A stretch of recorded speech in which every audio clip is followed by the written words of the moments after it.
So this is your lecture 3 everyone on bills of exchange term 2 plus 1 accountancy. Last two classes में हमने basic 4 cases किए थे.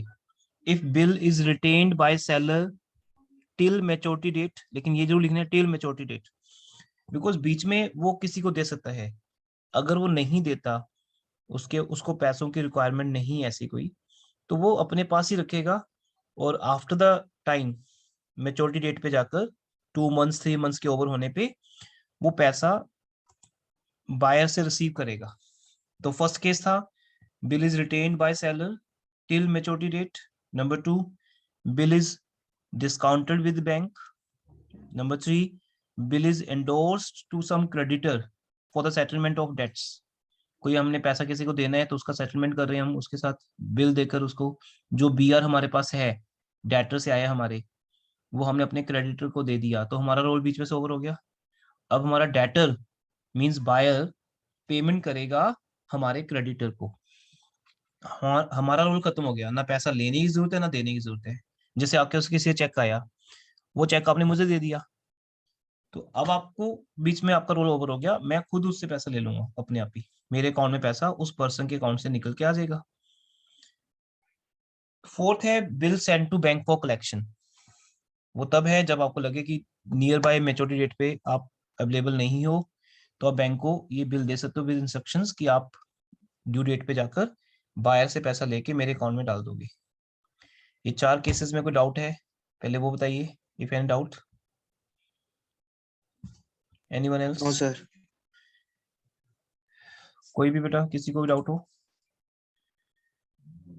सबने join नहीं किया अभी. तो होमवर्क दिया था आपको मैंने फर्स्ट 5 क्वेश्चंस का. ये पहला होमवर्क था टर्म 2 का और इस चैप्टर का, एंड आई एक्सपेक्ट कि आपने कर लिया होगा विदाउट आपको पनिशमेंट दिए और डांटे. आप ये करोगे, अदरवाइज तो फिर ऑप्शन नहीं होती हमारे पास कोई भी. तो बेटा अभी ये बात करते हैं थोड़ा स्टार्ट. फर्स्ट क्वेश्चन में कोई डाउट? फर्स्ट क्वेश्चन ये है आपका, किसी भी डेट को निकालने में प्रॉब्लम आ रही हो आपको?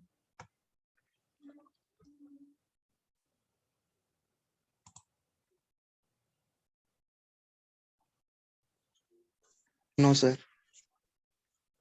फर्स्ट क्वेश्चन सर मेरा एक ओके. डाउट, यस दिया. अगर हमारे को लाइक डेट 30th सितंबर दी हुई है एंड हमें 3 मंथ्स निकालना है, तो फिर हम वो मंथ 30th दिसंबर तक निकालेंगे या 31st तक? 30 तक बेटा, डे टू डेट जाएगा वो. इस पे हम वो मंथ का एंड नहीं काउंट करना? नहीं नहीं, ओके सर. 30 सितंबर से अगर हम 3 मंथ्स काउंट करेंगे तो 30 दिसंबर ही आएगी. और उसके बाद अगर दिसंबर के डेज पड़े हैं तो वो ग्रेस डेज में काउंट होंगे. 31 दिसंबर, फिर 1 जनवरी, 2 जनवरी, तो ये 3 दिन ग्रेस हो गए. तो 2 January will be due date. लेकिन वो रूल क्या है जिसके ऊपर आपका माइंड वर्क कर रहा है, वो ये है कि अगर किसी मंथ में 30 तो आती ही नहीं. अब ऐसा मंथ तो एक ही हमारे पास कैलेंडर में, फेब. अगर सपोज मैं 30 दिसंबर से 30 दिसंबर से 2 मंथ चल रहा हूँ आगे, तो 30 दिसंबर से 30 जनवरी, 30 जनवरी से 30 फेब. अब वो क्योंकि फेब में है ही नहीं, तो जो लास्ट डे है उस फेब का 28 या 29, उसे ही ड्यू डेट मानी जाएगी. तो अगर नहीं है तो उसके लिए वो रूल है कि आप डे लास्ट वाला ले लो. तो 30 दिसंबर से 30 फेब पे जाना है हमें. 30 फेब होती नहीं तो उससे पहले क्या होती है? 29. 29 नहीं है लीप ईयर के कारण, कि लीप ईयर नहीं है, वो कोई ओड ईयर है, तो फिर 28 ले लो, तो वो लास्ट बन जाएगा बस. फिर 3 दिन आगे मार्च के आ जाएंगे, तो ड्यू डेट विल बी 3 मार्च. तो अगर मैं 30 दिसंबर से 2 मंथ्स काउंट करूं तो 2 मंथ्स काउंट करते हुए जाएंगे जब हम, तो 3 मार्च बनेगी. That's all. बट अगर हम 30 सितंबर से 30 दिसंबर की बात कर रहे हैं तो यस 30 दिसंबर तो होती है, तो वहीं रुकना पड़ेगा हमें. हम उससे एक दिन भी आगे नहीं जा सकते. ग्रेस डेज के थ्रू जाएंगे बस जब जाएंगे आगे. Is it clear? Yes sir. ये सभी डाउट्स बताते रहिए बेटा, आपके सामने से क्वेश्चन निकलेंगे अभी, क्योंकि आज हम बेसिक क्वेश्चंस की प्रैक्टिस कर सकते हैं. और फिर डिसऑनर केस आपके साथ आएगा इसके बाद। उसके बाद थर्ड क्वेश्चन की बात आती है, इन द बुक्स ऑफ अजय, कोई डाउट है किसी को? पहले हमने गुड सेल कर दी भूषण को। मैं अपनी तरफ से रिवाइज करवा रहा हूँ क्योंकि अभी 2 ही लेक्चर हुए हैं, एक बार आप सॉलिड हो जाओ।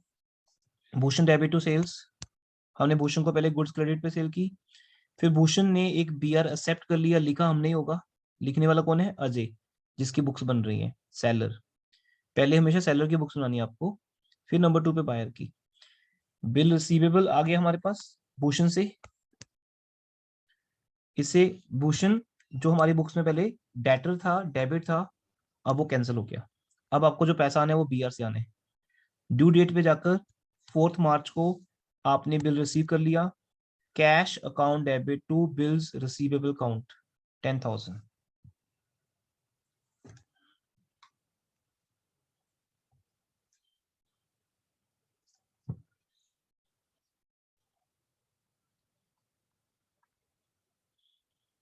फिर in the books of Bhushan है, पहले आप गुड्स परचेज करते हो अजय से, परचेज टू अजय, फिर आप अजय को बिल्स पेबल इश्यू कर देते हो, बिकॉज अजय ने आपके ऊपर बिल लिखा जो अजय के लिए बिल्स रिसीवेबल है, और आपके लिए, अब आप यहाँ भूषण हो, आपके लिए वो बिल्स पेबल है, तो आप बिल्स पेबल एक्सेप्ट कर रहे हो, तो bill drawn bye Ajay accepted. Narration पे ध्यान देना है, कैसे लिखना आपको, तो स्पेसिंग का प्रॉब्लम है यहाँ पर। गुड्स परचेज्ड फ्रॉम अजय, ठीक है जी। उसके बाद फिर ये एक्चुअली पीपीटी है, उसको कन्वर्ट किया गया पिक्स के थ्रू पीडीएफ के अंदर। तो bills payable account debit to cash भी आपने पे कर दिया ड्यू डेट पे जाके। That was your third question. Fourth question में आते हैं, 5 क्वेश्चन होमवर्क में थे।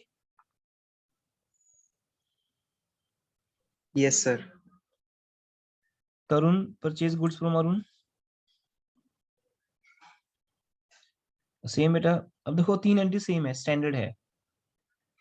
तरुण debit to sales, BR to Tarun, cash to BR. Tarun Tarun cancel हो जाते हैं पहले, फिर बीआर बीआर कैंसिल हो जाता है।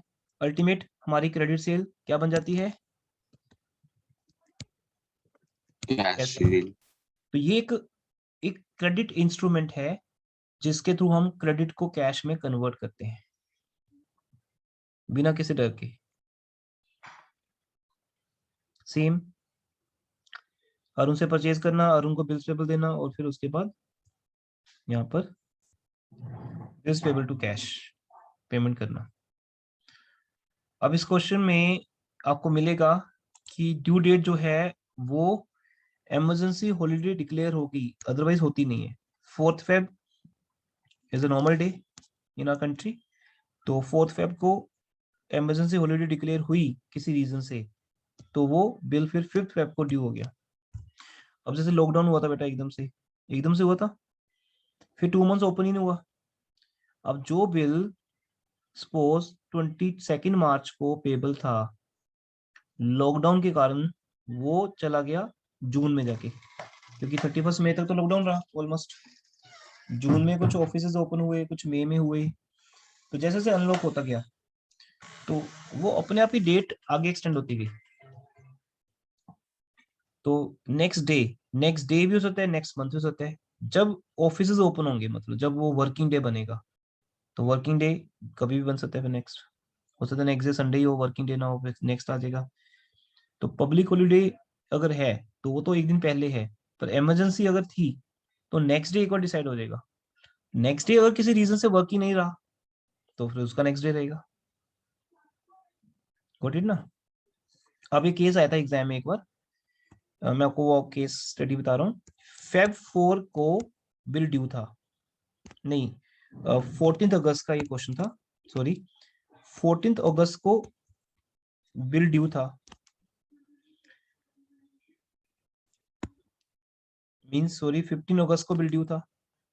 तो ऑब्वियसली 15 अगस्त हमारे लिए गस्टर हॉलीडे होती है, तो हमने उसको 14 अगस्त कर दिया, अगस्त 14।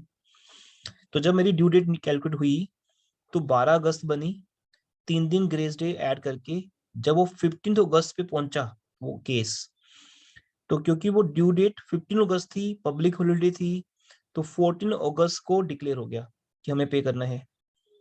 लेकिन 14 अगस्त को जब हम पेमेंट लेने के लिए जाते हैं बायर के पास, तो 14 अगस्त को इमरजेंसी हॉलिडे डिक्लेयर होगी।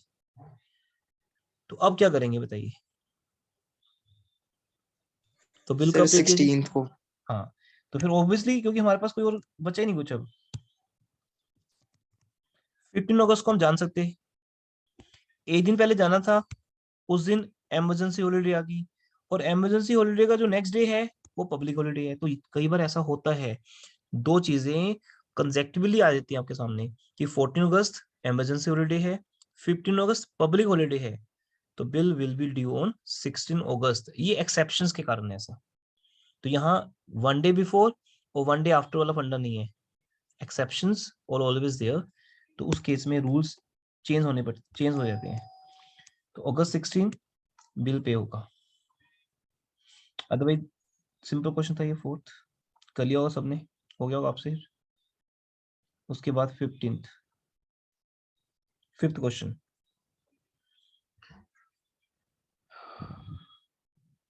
अब यहाँ पे एक पॉइंट है कि 40% पेमेंट इमीडिएटली कैश में आ गई 500 रुपए के डिस्काउंट पे। तो ये पॉइंट समझा भी दिया था मैंने आपको कि जब पहले आप बी को सेल करोगे 1 लाख रुपीज की, good sold to be 1 lakh, तो उसमें से 39,500 आपके पास आ गई, 500 का डिस्काउंट देके 40,000 सेटल हो गए। तो 40,000 सेटल हो गए, तो उसमें 39,500 प्लस 500 हो गया, 60,000 का बीआर आ गया। और आगे स्टोरी सेम है, वो बीआर हमें मिल गया 10 मार्च को ड्यू डेट के हिसाब से। तो ड्यू डेट तो आपको हर क्वेश्चन में निकालने, तो इसकी प्रैक्टिस तो इनफ हो जाएगी आपसे फुल चैप्टर में। तो ऐसे ही फिर हमने गुड्स परचेज की पहले 1 लाख की, फिर हमने कैश दिया 39,500, डिस्काउंट 500 का मिला हमें, 40,000 कंप्लीट हो गए। अब यहाँ आप बायर हो तो पेमेंट कर रहे हो, और 60,000 का बिल्स पेबल इशू कर दिया आपने, और आप यहाँ लिख सकते हो bill payable drawn by A accepted and 40%, ये भी लिखो यहाँ पे, and 40% payment made in cash on 500 discount. Complete लिखो बेटा, नरेशन का कोई स्टैंडर्ड नहीं होता है, कुछ भी कम ज्यादा हो सकता है, बट आप अपनी तरफ से कंप्लीट इंफॉर्मेशन लिख सकते हो। और उसके बाद बिल पे हो गया, इसको बिल पेड भी बोलते हैं, बिल ऑनर्ड भी बोलते हैं, कि बिल का ऑनर हो गया, पे हो गया। डिसऑनर केसेस अभी बाद में स्टार्ट होंगे। देखो fifth question,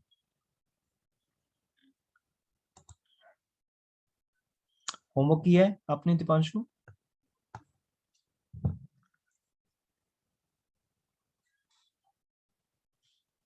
Sir, only first two question. No, it's very wrong. परसों की बात हुई अभी, आज हम मिल रहे हैं। दिया Yes, sir. All 5 questions? हाँ जी sir. Guneet? Yes, sir. Nikhil? Yes sir. ठीक है बेटा, तो इसका मुझे पीडीएफ सेंड कर दो अभी। सर मैंने कर दी थी आपको। हाँ, आपकी तो आ गई। पर्सनल व्हाट्सएप पे आप मुझे इसका पीडीएफ सेंड कर देंगे अभी। तो फिर आगे चलते हैं। अच्छा, अब मैंने आपको बेसिक कॉन्सेप्ट तो समझा दिया है, डिस्काउंट वाला भी, एंडोर्समेंट वाला। अब इसकी एंट्रीज को प्रैक्टिस करते हैं। तो क्वेश्चन नंबर 6 से स्टार्ट करते हैं, 1 बाय 1 चलते हैं आगे। क्वेश्चन रीड करें एवरीवन, स्क्रीन के ऊपर ही है या आपके बुक में है।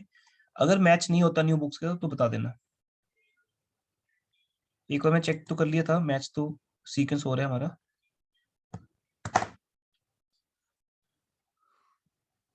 ईयर का डिफरेंस हो सकता है, अमाउंट का डिफरेंस हो सकता है। जैसे आई डू रिमेम्बर शायद यहाँ पे न्यू बुक्स में 70,000 है, तो कोई फर्क नहीं पड़ता उससे, ठीक है। 7 और 70 हो तो यहाँ अमाउंट इतनी इंपॉर्टेंट ही नहीं है। न्यू बुक्स में ईयर 2017 हो सकता है, 19 हो सकता है, तो वो भी इग्नोर कर देना। जो आपकी बुक में है ईयर या अमाउंट वो लिखनी है आपने। यहाँ में सिजनिटी चेक करने की बात है। तो देखिए बेटा, न्यू बुक्स में 70,000 है,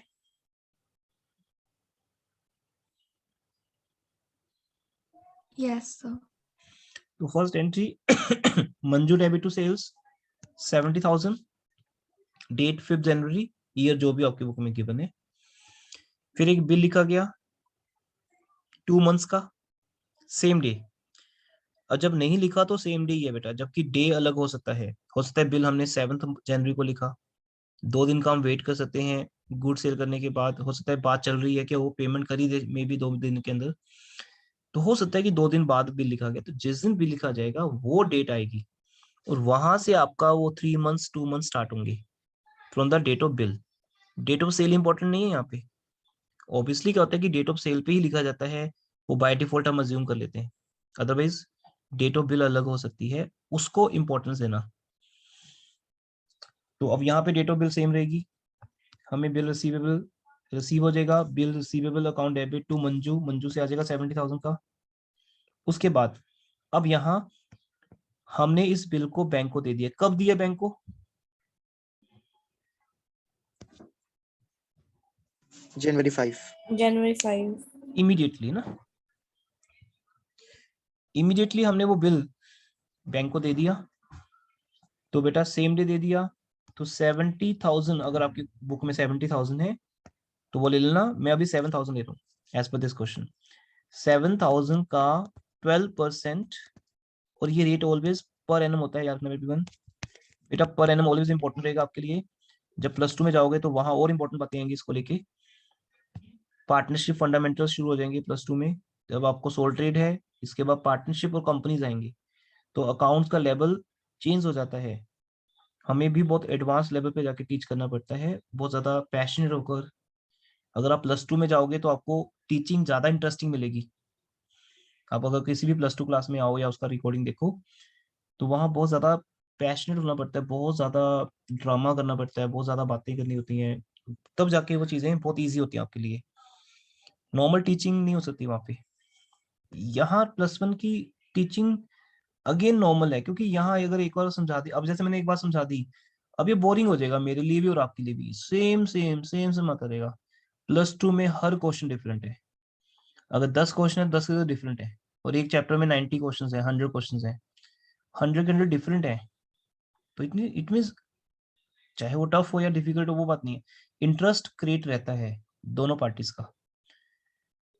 यहाँ अगर मैंने आपको ये समझा दिया डिस्काउंट का पॉइंट, बस खत्म। चैप्टर के एंड तक ये बोर करेगा हमें, मतलब इतना इजी होगा ये, हमें आता ही होगा। +2 में ऐसा नहीं है।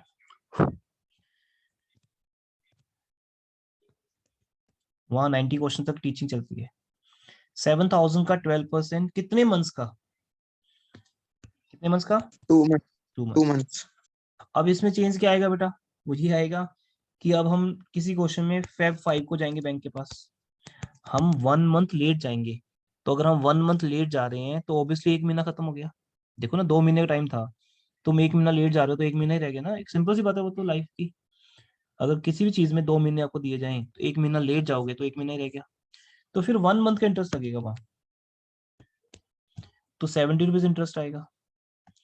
अभी सेम डे जा रहे हो तो 2 मंथ्स का इंटरेस्ट लगेगा, क्योंकि बैंक आपको उतना ही पहले पेमेंट कर रहे हैं, तो ऑब्वियसली 2 मंथ्स का इंटरेस्ट लेगा बैंक आपसे। तो अगर 7,000 क्रेडिट हो जाएंगे तो उसके अगेंस्ट हमें क्या मिलेगा? 7,000 में से 140 रुपीज काट के बैंक आपको कितना पे करेगा? 6860। Now this will be same in whole chapter. Bank account debit, क्योंकि जब पैसा आपके बैंक में आता है वो आपके लिए एसेट बन जाता है, वो डेबिट हो जाता है। इतना इजी है बेटा। तो बैंक डेबिट होगा ऑब्वियसली, क्रेडिट तो होगा नहीं। डिस्काउंटिंग चार्जेस अकाउंट डेबिट, या डिस्काउंट वर्ड भी लिख सकते हो इसको, ओनली डिस्काउंट चार्जेस, या इसका एक्चुअल नेम है डिस्काउंटिंग चार्जेस अकाउंट डेबिट, जो बैंक आपसे लेता है। ये बैंक चार्जेस नहीं है, बैंक के चार्जेस तो हैं, बट ये स्पेशल टर्म यूज होगी यहाँ पे। होता ये इंटरेस्ट ही है, बैंक आपसे 2 महीने का इंटरेस्ट ले रहा है, क्योंकि आपको 2 मंथ्स पहले पेमेंट मिल रही है। सिंपल है ना, बैंक को पेमेंट कब मिलेगी? 2 मंथ्स के बाद। किससे? बायर से। लेकिन वो आपको एडवांस में 2 मंथ्स पहले दे रहे हैं, तो वो 2 महीने का इंटरेस्ट आपसे बैंक चार्ज करेगा, जो भी वहां पे रेट होगा उस टाइम मार्केट में। तो 140 कट के आपको यहाँ 6860 मिल जाएगा। Got it everyone? Bank debit, yes sir. Discounting charges Yes, debit, sir. हाँ, ओनली डिस्काउंट वर्ड मत लिखो, क्योंकि फिर वो डिस्काउंट अलाउड, डिस्काउंट रिसीव्ड की तरफ चल पड़ता है। इसका नाम डिस्काउंट चार्जेस रखा जाता है, फिर इसलिए चार्जेस वर्ड साथ में अटैच कर देते हैं, सो दैट ये अलाउड नहीं है। ये वो डिस्काउंट जो आप अपने कस्टमर्स को देते हो, ये वो डिस्काउंट नहीं है, ये डिस्काउंट बैंक आपसे काट रहे हैं, दैट्स वाई योर एक्सपेंस। तो डेबिट के रीजन क्लियर होगी, बैंक हमारी एसेट है, डेबिट होगा, डिस्काउंट आपके लिए एक्सपेंस है, डेबिट होगा, टू बी आर। चलें आगे, नेक्स्ट। अब क्या ये सब बातें बायर के लिए इंपॉर्टेंट है बेटा? आपका बैंक में जाना, बिल को डिस्काउंट करवाना, क्या ये सब चीजें इंपॉर्टेंट है No, बायर sir. के लिए? नहीं, No, sir. बिकॉज बायर कहता जो मर्जी करो सर, मुझे नहीं पता चलता, मुझे क्या पता, मेरा कोई लिंक ही नहीं, आई हैव नो कंसर्न। आप इस बिल को रखो, किसी को दो, बैंक में जाओ, जो मर्जी करो, आई हैव नो रोल, मुझे मत बताना ये सब बातें। मेरा मेरा रोल सिर्फ यहाँ पर पेमेंट करने का है, और वो मैं पेमेंट करूंगा आफ्टर द टाइम, जब वो ड्यू डेट आएगी 2 मंथ्स के बाद। अब ड्यू डेट क्या आएगी बेटा? जनवरी 5 में 2 मंथ्स ऐड करो, फेब 5, मार्च 5, 3 दिन ऐड करो, 8 मार्च। तो बायर 8 मार्च को एक्टिव होगा। 8 मार्च से पहले आप बायर को कोई फोन नहीं करोगे, नो कॉलिंग, नो मीटिंग, मिलना भी नहीं है, बोलना भी नहीं है कुछ उसको, उससे कोई मतलब ही नहीं उसको। तो इसलिए बेटा 8 मार्च को ही बायर का रोल आएगा, इसलिए आप बैंक में डिस्काउंट करवाओ या एंडोर्समेंट का केस आएगा आगे, बायर की बुक्स में कोई एंट्री नहीं बनेगी। पहली 2 एंट्रीज बनेगी, वो तो कॉमन एंट्रीज दोनों, तो बायर की बुक्स की एंट्री चेक करो और फिर बताओ कोई डाउट है किसी को?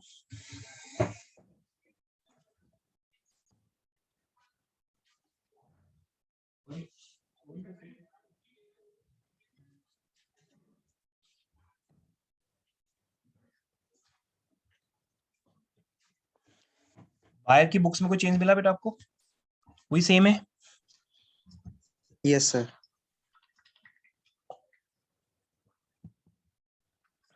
मींस बायर को पता है मुझे 3 एंट्रीज ही करनी है हमेशा, तो बायर की बुक्स तो फिक्स है बेटा। Purchases account debit to seller, seller debit to bills payable, bills payable account debit to cash, बस फिक्स है। अब ये बिल किसके पास है? बैंक के पास है, तो स्टोरी के मुताबिक बैंक जाएगा बायर के घर, और बायर जो कैश उसके पास रेडी है वो बैंक को दे देगा। यहाँ ऐसा नहीं कि बैंक को दिया तो टू बैंक आएगा, हमने तो बैंक को कैश दिया ना, मेरे से तो कैश गया, वो बैंक उस कैश को क्या करेगा आगे जाके, वो बैंक की चॉइस है। वो बैंक की कैश में जाएगा ना, बैंक का जो अपना कैश होता है, वॉलेट कैश होता है जो बैंक का, बैंक उसमें डाल देगा, बैंक को भी आगे किसी को देना तो है नहीं, तो दैट्स वाई ये हमारे लिए कैश है। डिस्काउंट कैलकुलेट हमने कर लिया, 7,000 पे 12% 2 मंथ्स का 140। उसके बाद बेटा अब इस क्वेश्चन को रीड करें, it will be your homework, check कर लो कोई डाउट है आपको, कंफर्म कर सकते हो अभी आप मेरे से। 7th क्वेश्चन रीड करें।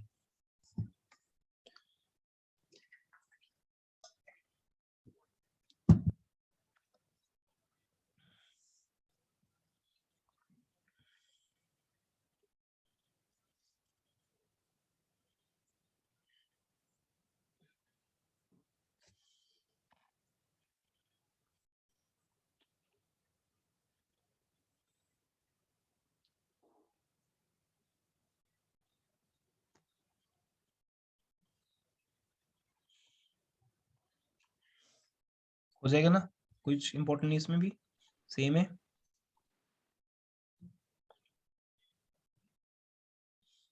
अब यहां से नेक्स्ट हेडिंग स्टार्ट होता है एंडोर्समेंट का। बिल डिस्काउंटेड विद बैंक के 2 क्वेश्चंस हैं, 6th एंड 7th। यहां से आपकी बुक्स में हेडिंग स्टार्ट होता है एंडोर्समेंट। जब बिल एंडोर्स होगा, एंडोर्समेंट बेटा, तो एंडोर्समेंट कैसे होगी आप सबको पता है। अब हम बिल बैंक को नहीं देंगे, मैं अपने किसी क्रेडिटर को दूंगा, तो पहली एंट्री कॉमन है, क्वेश्चन रीड कर लीजिए। अब इस बात का मीनिंग क्या है?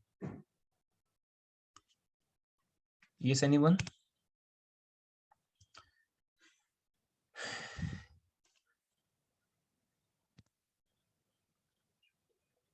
बी ने ए को पैसे देने हैं।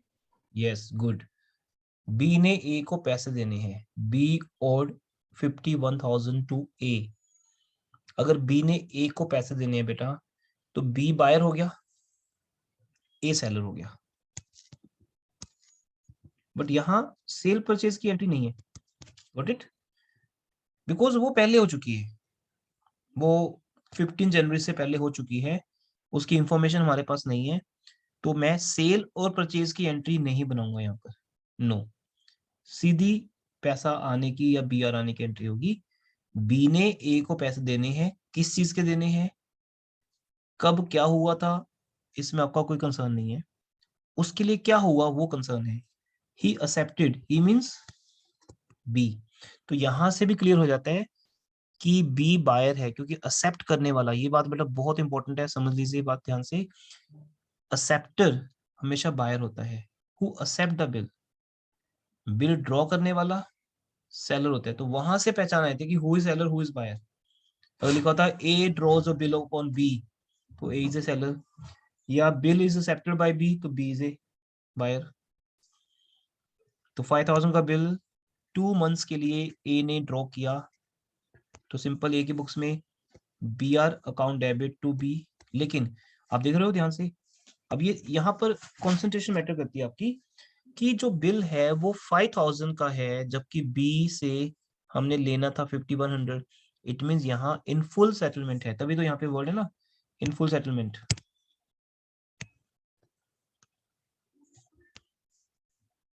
इन फुल सेटलमेंट, तो in full settlement it means 100 rupees का डिस्काउंट हम अलाउ करेंगे बी को, ये डिस्काउंट अलाउड है। तो बैंक का जो डिस्काउंट है वो डिस्काउंटिंग चार्जेस है जो बैंक बिल पे काटता है, लेकिन यहां आप अपने बायर को डिस्काउंट दे रहे हो, तो ये नॉर्मल डिस्काउंट अलाउड है। तो discount allowed account debit to B. तो ये एक न्यू बात थी, क्लियर हो गया आपको, बट बहुत इजी है। यही बात अगर बी अपनी बुक्स में लिखेगा तो कैसे लिखेगा?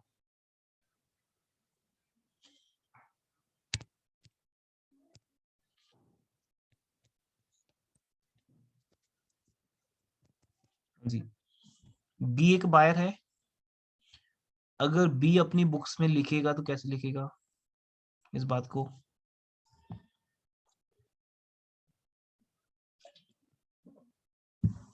अब जो पहली एंट्री है बी की बुक्स में, purchases account debit to A, ये नहीं होगी क्योंकि उसकी इंफो नहीं है हमारे पास। सिंपल ए डेबिट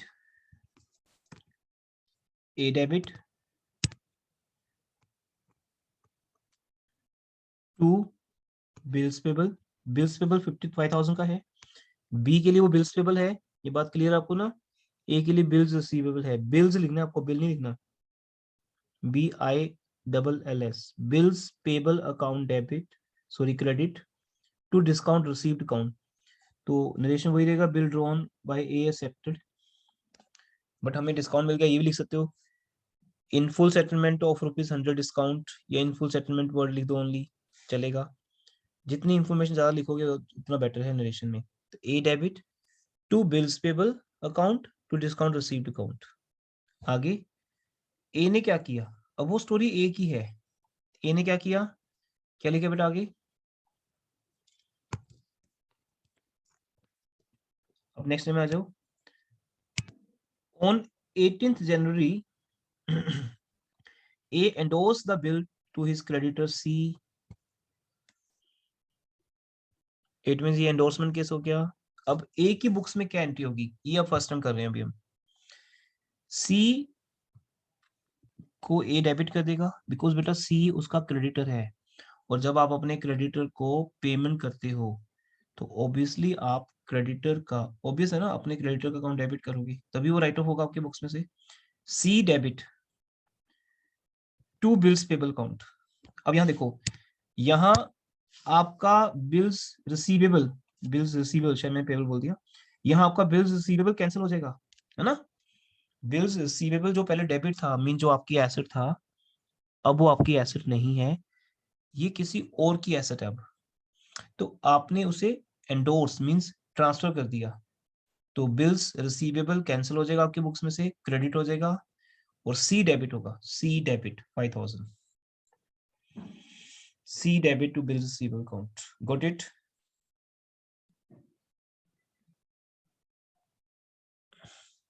कोई रिस्पॉन्स नहीं आ रहा आपका? क्लियर है सबको? Yes sir. Yes.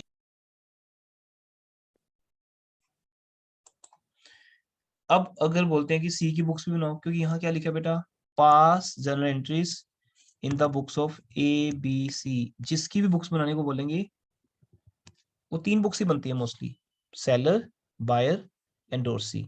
बैंक की बुक्स आपका सिलेबस नहीं है, तो बैंक नहीं लिखा होगा कभी भी, तो सी की बुक्स बनाते हैं। अब आपको पता है सी कौन है, क्रेडिटर है, जिसके लिए ए कौन है, उसका डेटर। जैसे ए के लिए बी है, ए के लिए बी उसका डेटर है, वैसे ही सी के लिए ए उसका डेटर है।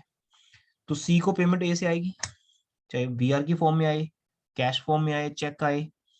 तो सिंपल है, जो बीआर पहले ए के पास था वो अब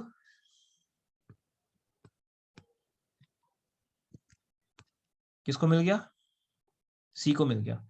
तो अब वो किसकी एसेट है, सी की एसेट है। बिल्स रिसीवेबल ठीक है। Account debit to A, BR to A. जनवरी 18 को ये एंट्री हो जाएगी, क्योंकि जनवरी 18 को ये बिल दिया गया।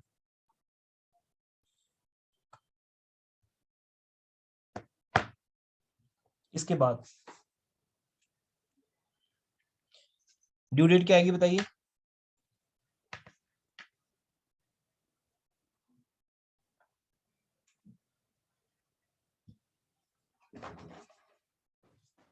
जनवरी। बेटा 18 जनवरी को तो बिल हमने बैंक सी को मार्च दिया है, ड्यू डेट क्या आएगी? मार्च 18। हाँ 15 जनवरी को बिल लिखा गया, उसमें आपको 2 मंथ्स ऐड करने हैं, 15 जनवरी टू 15 फेब, 15 मार्च, 3 दिन ग्रेस। गुनीत आपका ध्यान कहाँ है? 18 मार्च को ड्यू डेट आएगी। उस बीच में देखो 15 जनवरी से लेकर 18 मार्च के बीच में आप कभी भी बिल बैंक से डिस्काउंट करवा सकते हो या एंडोर्समेंट के लिए दे सकते हो। वो डेट कोई भी हो सकती है, बट ड्यू डेट तो फिक्स है ना, 2 मंथ्स के बाद 18 मार्च। अब देखो ध्यान से, यहाँ 18 मार्च को ए की बुक्स में कोई एंट्री नहीं है, क्यों होनी चाहिए, होगी नहीं, बिकॉज बेटा ए के पास कुछ है ही नहीं। अब ए के पास जो बीआर था उसने किसको दे दिया,